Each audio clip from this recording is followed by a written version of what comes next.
The wedding hall went silent. 200 guests stopped breathing. Amanda stood frozen in her white gown, her face white as paper.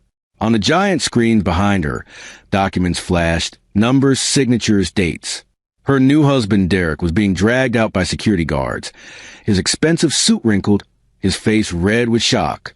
"No," Amanda whispered. "No, no, no." Daniel stood at the microphone, calm as morning water. His voice was soft, but it filled every corner of that massive room. "You want an empire. Amanda, you just married the man who stole mine, and now I'm taking it all back." The crowd erupted. Phones came out. Cameras flashed. Amanda fell to her knees, mascara running down her cheeks like black rivers.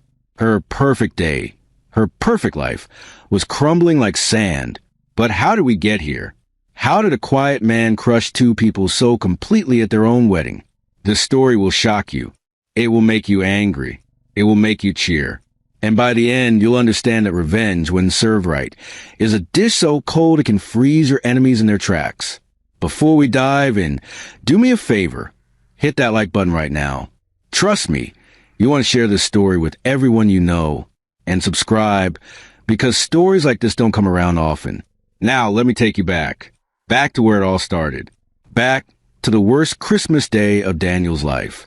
Christmas Day, 6 weeks earlier, snow was falling outside the windows. Big, fat flakes that made everything look like a painting. Inside the glass hall, 200 people sat in red velvet chairs, watching, waiting. Daniel stood at the altar, smiling. His heart was full. Today was special. Today, he and Amanda were renewing their vows after 10 years of marriage. 10 years of building a life together. 10 years of promises, dreams, and plans. He looked at her, his wife, and thought she'd never looked more beautiful. Her dress sparkled under the lights. Her makeup was perfect, but something in her eyes felt different, cold, like winter had crept inside her soul. The pastor smiled. "Amanda, would you like to say your vows first?" She nodded. She took the microphone, and Daniel's world began to crack. 10 years, Amanda said, her voice clear and strong. 10 years I've waited for you to become someone worth staying with. The room went still. Daniel blinked. Amanda? She didn't look at him. She looked at the crowd. I married a boy with small dreams. I stayed because I believed he would grow. But you know what? Some people never grow. Some people stay small forever. Gasps rippled through the guests. Daniel's mother. No, wait. His mother wasn't here. She was dead. Both his parents were dead. 4 days ago, a truck ran them off the highway. He'd buried them 2 days before Christmas. And Amanda had told him, we can't cancel the vow renewal. People already bought tickets. His throat felt tight. What are you doing? Amanda laughed. It was a sound like breaking glass. I'm done, Daniel. Done pretending. Done waiting for you to build something real. You work hard, I'll give you that. But working hard means nothing when you're working on nothing. She reached into her dress and pulled out papers. Divorce papers. Already signed by her. I've been seeing someone else, she said. For 2 years. Someone who actually has something to show for his work. Someone who built an empire while you built. What? Affordable housing? Community centers? Daniel couldn't breathe. 2 years? She'd been lying for 2 years? Derek. Amanda called out, come up here, baby. And from the crowd, Daniel's business partner stood up. Derek, the man Daniel had trusted for 8 years. The man he'd helped build a construction company with. The man who'd slept in Daniel's guest room when his own apartment flooded. The man who'd promised, brothers forever, bro. Derek walked up to the altar, grinning. He put his arm around Amanda and kissed her cheek. Sorry, man, Derek said, not sounding sorry at all. You understand, right? It's just business. And love. Amanda held up the papers. Sign these, Daniel. Right now. In front of everyone. Let's make this official. Daniel's cousin Marcus jumped up. This is crazy. You can't. Sit down. Amanda snapped. This doesn't concern you. She turned back to Daniel. Sign. Or I'll make this even worse for you. Daniel looked at the papers, then at Amanda, then at Derek, then at the 200 people staring at him, friends, family, colleagues. Some looked shocked. Some looked uncomfortable. A few looked entertained. His hands shook as he took the pen. I deserve an empire, Daniel, Amanda said. Not a pauper who builds houses for poor people. I deserve luxury. Power. A man who matters. Daniel signed. His signature looked broken, shaky. Amanda snatched the papers and held them high. It's done. Merry Christmas to me. Derek laughed. People pulled out phones. Video cameras pointed at Daniel's face, catching every second of his shame. Amanda leaned close to Daniel's ear. Only he could hear her whisper, "Your parents' timing was perfect. Honestly, dying right before this saved me from pretending to care." Something inside Daniel died right then. Not the part that loved her. That was already gone. The part that believed in fairness, in kindness, in people. He turned and walked down the aisle, alone, through the snow, into his car. He didn't look back. Behind him, people were already posting videos. By the time he got home, the internet had exploded. Gold-digging wife divorces husband at Christmas vow renewal. 10 million views in 3 hours. Daniel's apartment was small. 1 bedroom. Books everywhere. Photos of his parents on every wall. He sat on the floor and cried. Not for Amanda.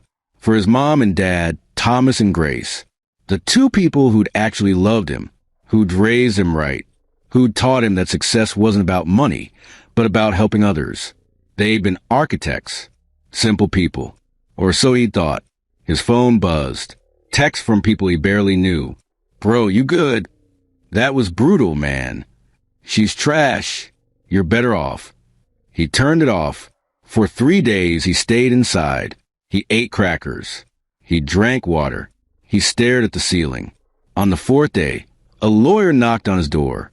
"Daniel Harper?" "Yeah. I'm Richard Monroe. I handled your parents' estate. We need to talk. Now." Richard's office smelled like leather and old paper. Daniel sat across from him. Numb. "Your parents," Richard said, "were not simple people." Daniel frowned. "What?" Richard slid a folder across the desk.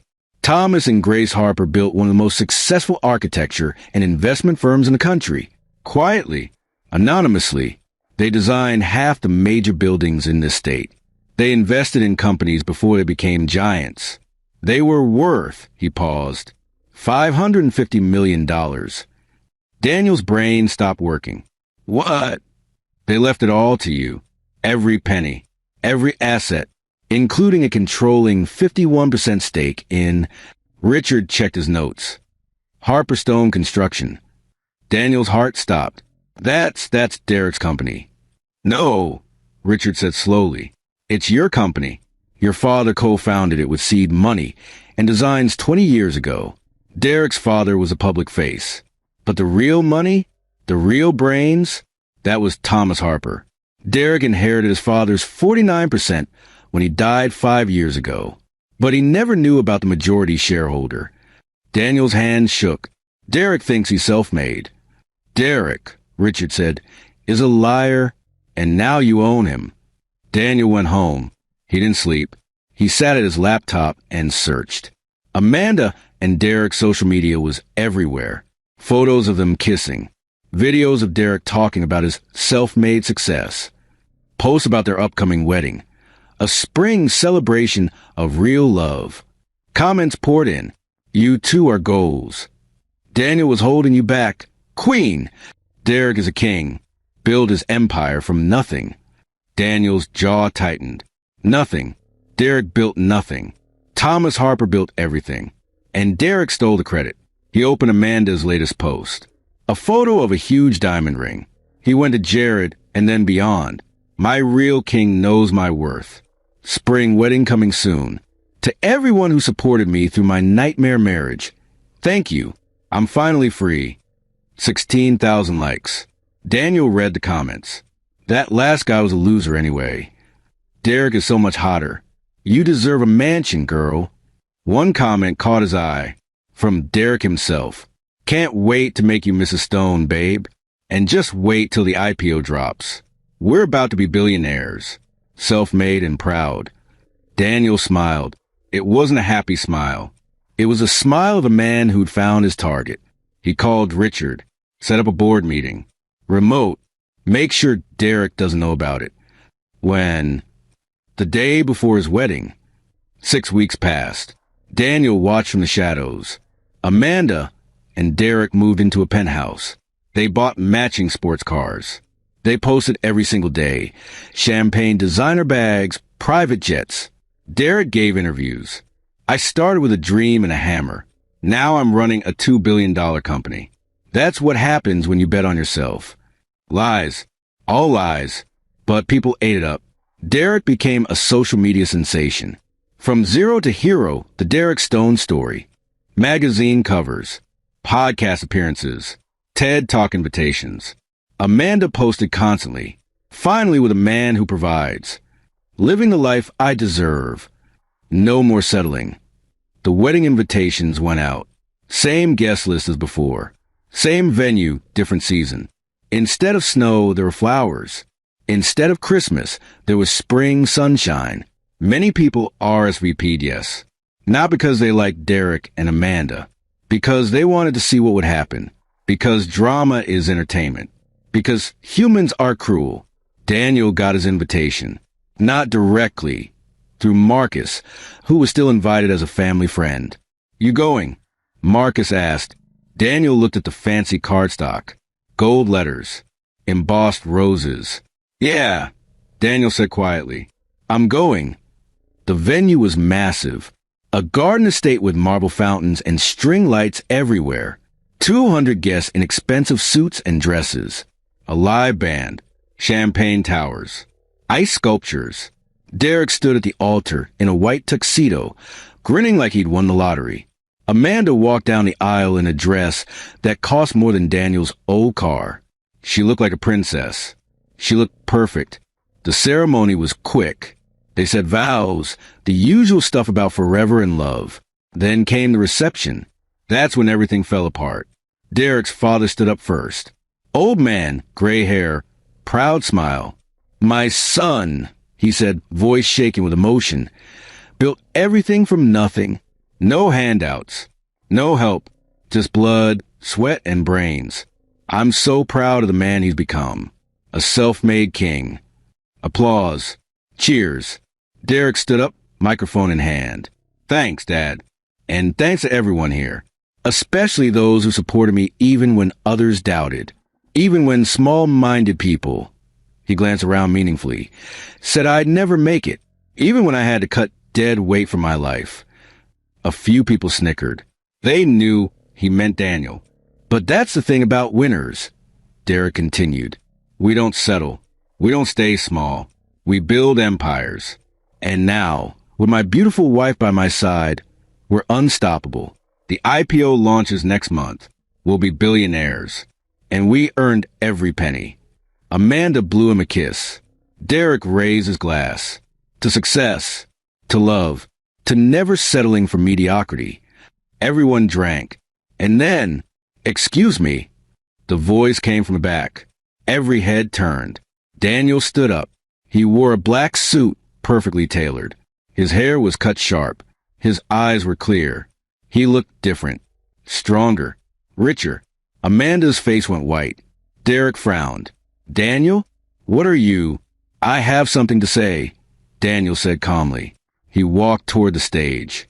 People whispered. Phones came out. Derek laughed nervously. Dude, seriously? You're crashing my wedding. I was invited, Daniel said. He held up the invitation. And I have a gift for you. Both of you. He reached the stage. Someone handed him a microphone. Marcus, who'd planned this moment. Daniel turned to face the crowd. Derek just gave a beautiful speech about being self-made, about building from nothing, about cutting dead weight. He smiled. I want to show you all something. He nodded to the tech booth. The lights dimmed. The giant screens behind the altar, meant for displaying photos of the happy couple, suddenly filled with documents, bank statements, contracts, Emails. Videos. 20 years ago, Daniel said, his voice calm and cold. My father, Thomas Harper, invested $8 million into a construction startup. He also provided the architectural designs for every major project that company completed. In exchange, he took 51% ownership. The remaining 49% went to Derek's father, Marcus Stone, who served as the public face. The crowd murmured. Derek's face went red. Wait. Derek, Daniel continued, inherited that 49% when his father died, but he never knew about the majority shareholder. Because my father preferred to stay anonymous. He didn't want credit. He just wanted to build. Documents flashed on the screen. Signatures. Notarized contracts. Photos of Thomas Harper shaking hands with Marcus Stone. Everything Derek claims he built, my father built it. Every design. Every major deal. Every success. Derek's mouth opened and closed like a fish. You're lying, he said. This is fake. Check the county records, Daniel said. Check the incorporation documents.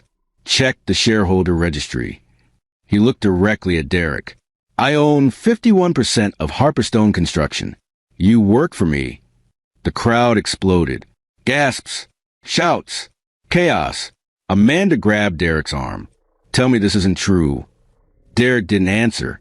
He was staring at the screen, his face gray. But here's the best part, Daniel said. Yesterday, I held an emergency board meeting. As majority shareholder, I have that right. The board voted unanimously. Derek Stone is removed as CEO, effective immediately. Security guards appeared from the sides. Big men in black suits. What? No, you can't. Furthermore, Daniel said, the IPO is canceled. The company is being rebranded to honor my father's legacy. And Derek's personal shares, the 49%, are being bought out at the lowest legal valuation due to fraud clauses in the original contract. The guards reached Derek. Get your hands off me. They didn't. They grabbed his arms and started dragging him toward the exit. Amanda screamed. Daniel, wait, please, I didn't know. Daniel turned to her. His eyes were ice. You chose flash over substance. Amanda, you chose lies over truth. You wanted an empire? You just married the man who stole mine. And now, he smiled, you have nothing. The crowd was on their feet now. Some cheering, some booing, all filming. Derek was dragged out the back door, shouting curses. Amanda collapsed into her chair, sobbing, mascara running down her face. Daniel handed the microphone back and walked out the front door. Behind him, the wedding dissolved into chaos. The video spread like fire in dry grass.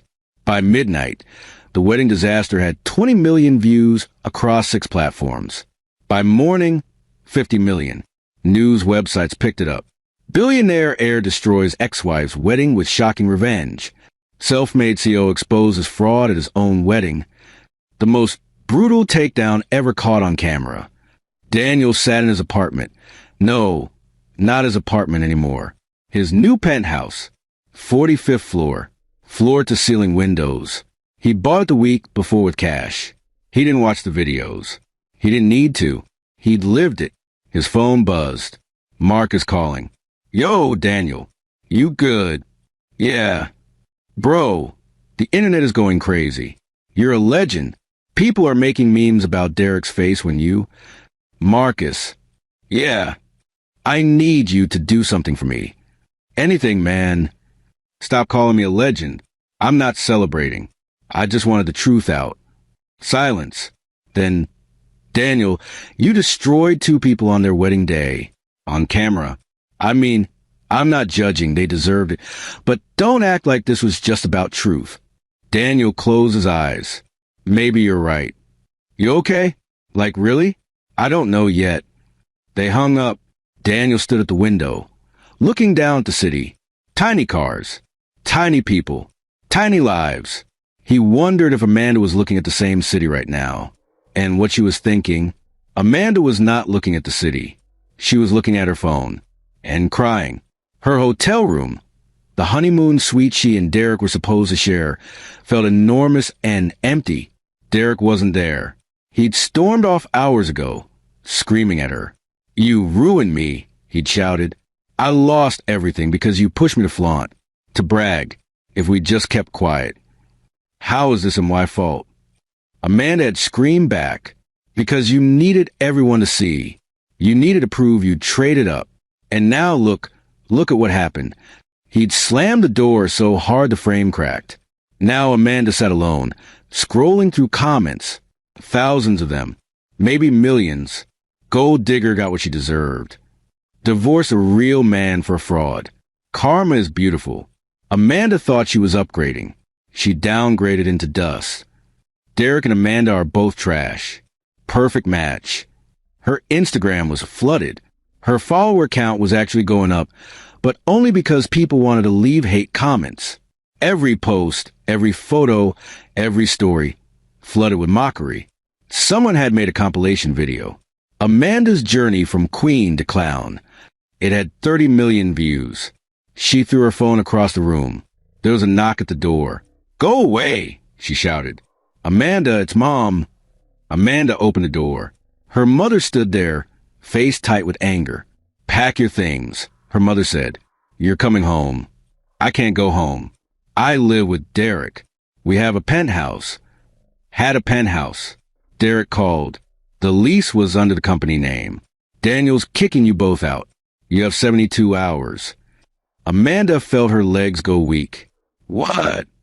"And your car? Leased through the company. Being repossessed tomorrow." "But," Derek said, "he promised." Derek lied. "Amanda, about everything. And you were too blinded by greed to see it." Her mother's voice cracked. "I warned you. I told you Daniel was a good man. But you wanted more. You always wanted more." Amanda sank onto the bed.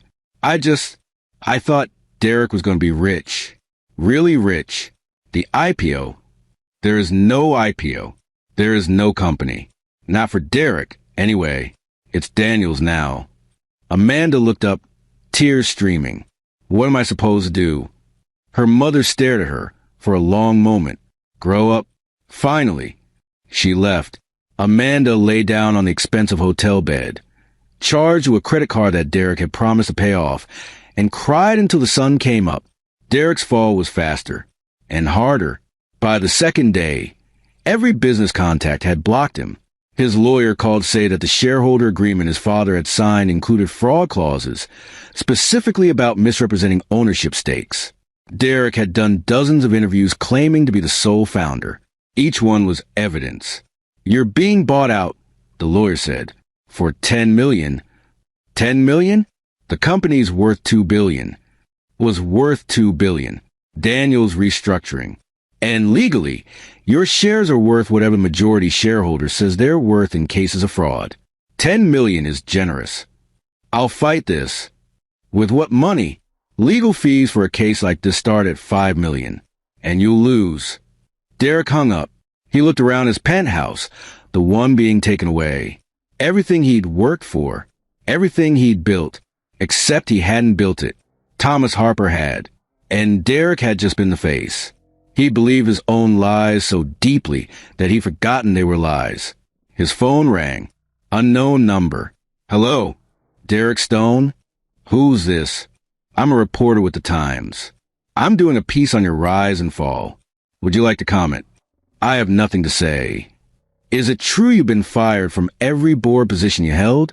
That 3 companies have dropped you as a consultant? That your speaking engagements have all been canceled?" Derek's hands shook. "How do you—" "It's public record, Mr. Stone. Your reputation is finished. Do you have any statement for our readers?" Derek hung up. He packed a suitcase. 3 hours later, he was on a bus to another state. No private jet. No sports car. Just a bus. Like a regular person. He stared out the window and realized he had no idea what regular people did with their lives. 2 weeks after the wedding, Amanda's lawyer called Daniel. "Mr. Harper, my client is requesting spousal support." Daniel's lawyer, Richard Monroe, laughed. "On what grounds?" "They were married for 10 years. She's entitled." They were divorced at a public event where she humiliated him intentionally. She committed adultery for 2 years. She gets nothing. We'll sue. Go ahead. They did. Amanda filed papers demanding $3 million in support. The case went before a judge. The judge watched the viral video of the vow renewal, all 12 minutes. The entire courtroom watched Amanda call Daniel mediocre, watched her reveal the affair, watched her sneer as she said, "I deserve an empire, not a pauper." The judge took off his glasses. "Ms. Amanda," he said slowly, "you humiliated your husband publicly. You admitted to adultery. You divorced him for financial reasons, which you stated clearly on camera. The law does not reward cruelty." He banged his gavel. Request denied. Court dismissed. Amanda walked out of the courthouse into a crowd of reporters and cameras. Someone threw a tomato at her. It hit her shoulder, red and wet. She ran. Derek's end came quietly.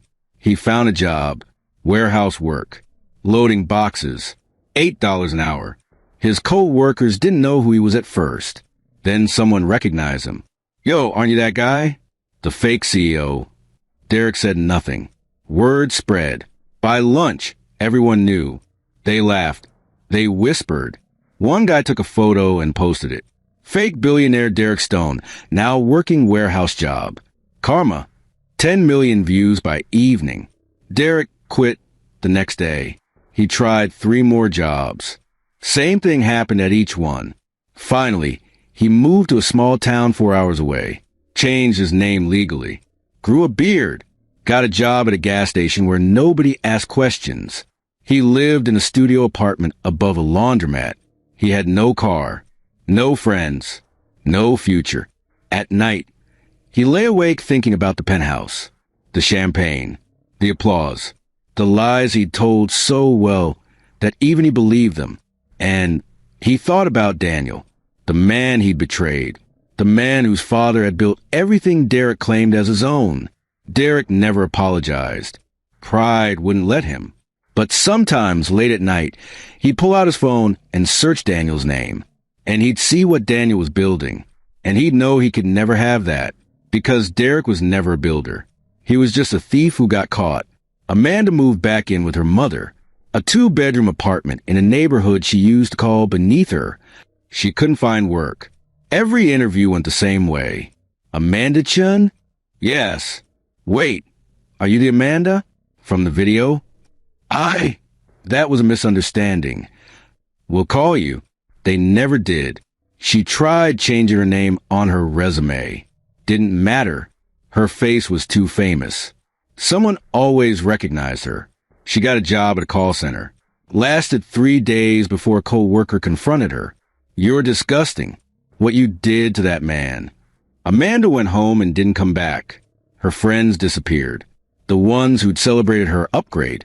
To Derek now pretended they never knew her. Her social media became a ghost town.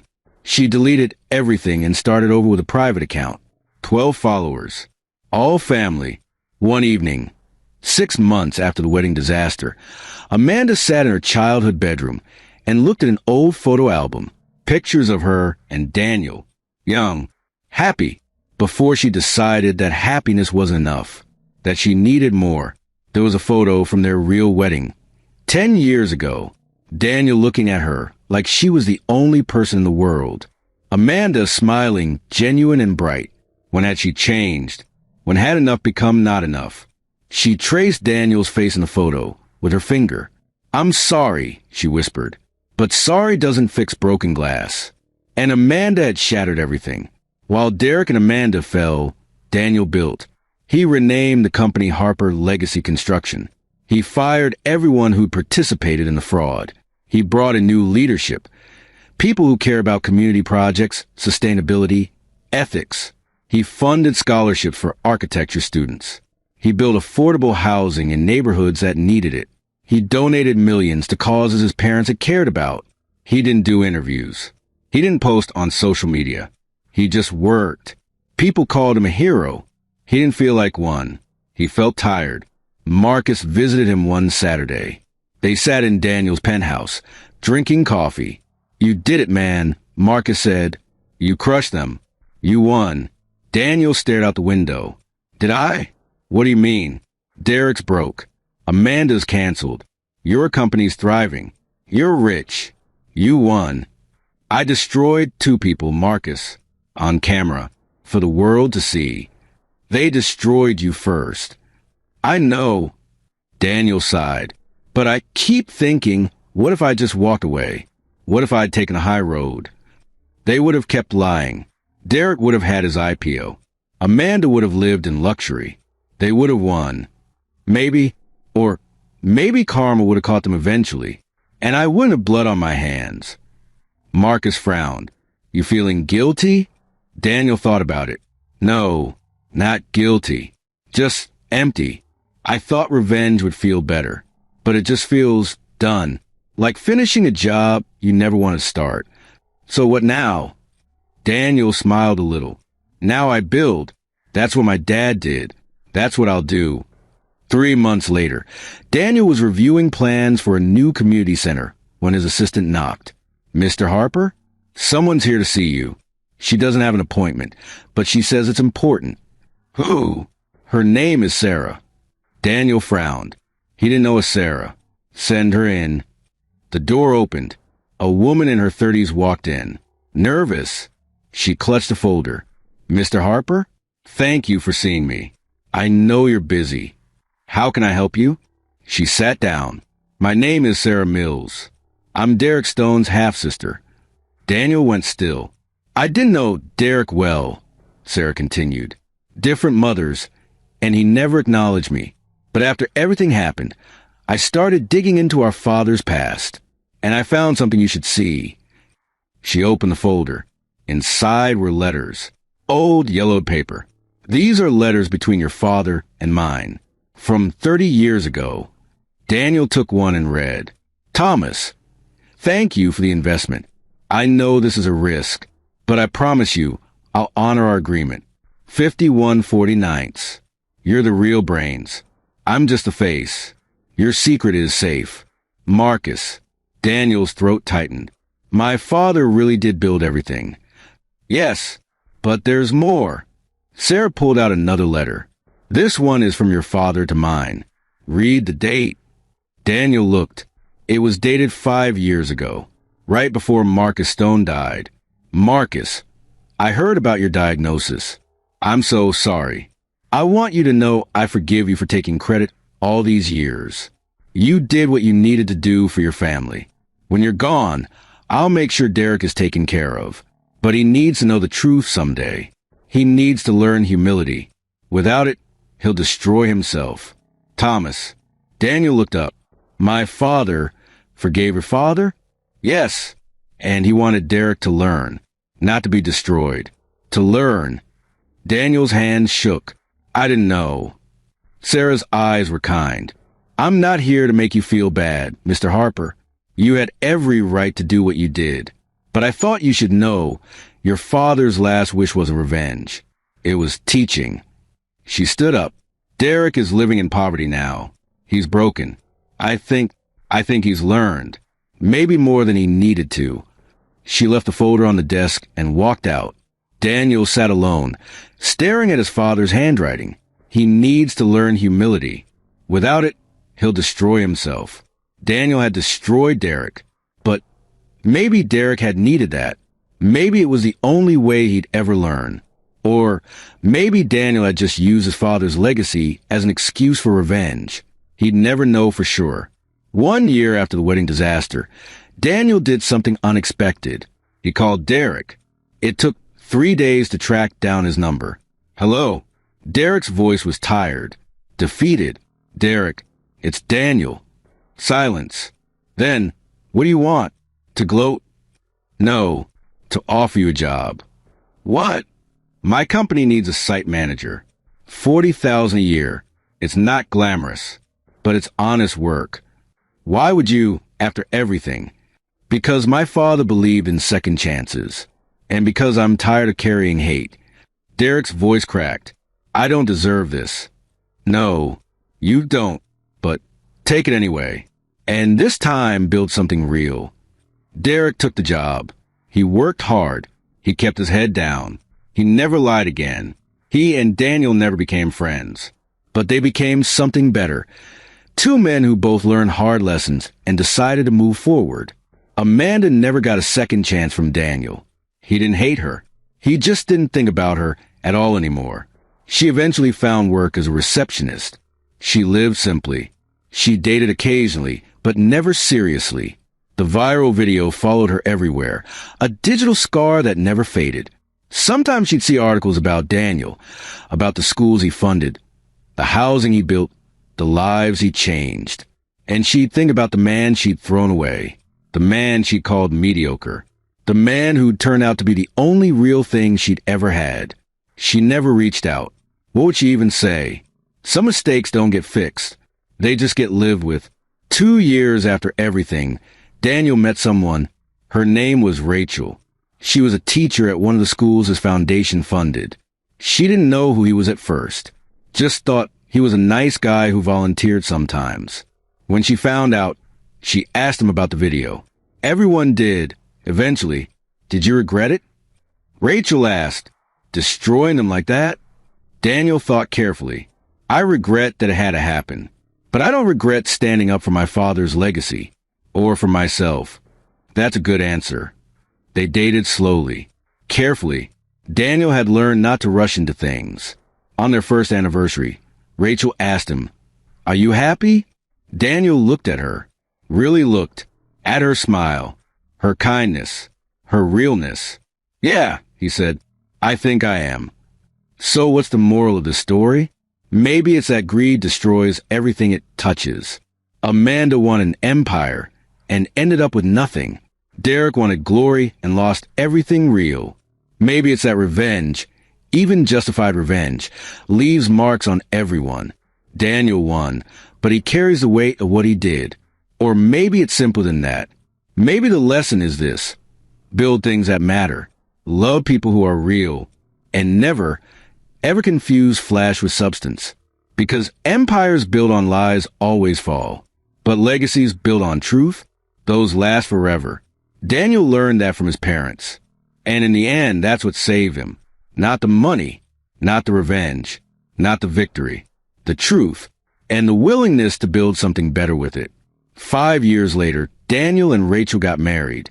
Small ceremony, 20 people, family only, no cameras, no social media, no drama, just two people who loved each other, promising to build a life together. Derek sent a card. Just 2 words. Thank you. Amanda didn't send anything. But somewhere in her small apartment, she watched the photos that someone posted online, and she smiled. Not a happy smile, a sad one. The smile of someone who finally understood what they'd lost, and what they'd never get back. That's the story. The complete story. Amanda divorced Daniel at their vow renewal on Christmas Day, not knowing he'd just inherited $550 million. She married Derek, thinking he was self-made. Daniel exposed the truth at their wedding and destroyed them both. But the real ending isn't about their destruction. It's about what Daniel built afterward. Because that's the thing about revenge. It can feel good in the moment. It can feel justified. But it's what you build after that defines you. Derek learned that. He rebuilt his life from nothing, for real this time. Amanda learned it too late. Some lessons cost everything. And Daniel learned that winning isn't about crushing your enemies. It's about building something so solid, so real, so true that lies can't touch it. So here's my question for you. If you were Daniel, what would you have done? Would you have destroyed them? Would you have forgiven them? Or would you have found a third option? Drop your answer in the comments below. And if this story moved you, if it made you think, made you feel, made you want to share it, then hit that like button. Share this video with someone who needs to hear it. And subscribe, because I have more stories like this coming. Stories about betrayal and redemption, about revenge and forgiveness, about what happens when people's true colors finally show. Thank you for watching. Thank you for listening. And remember, build truth, choose real, and never settle for flash when you can have substance. See you in the next story. End.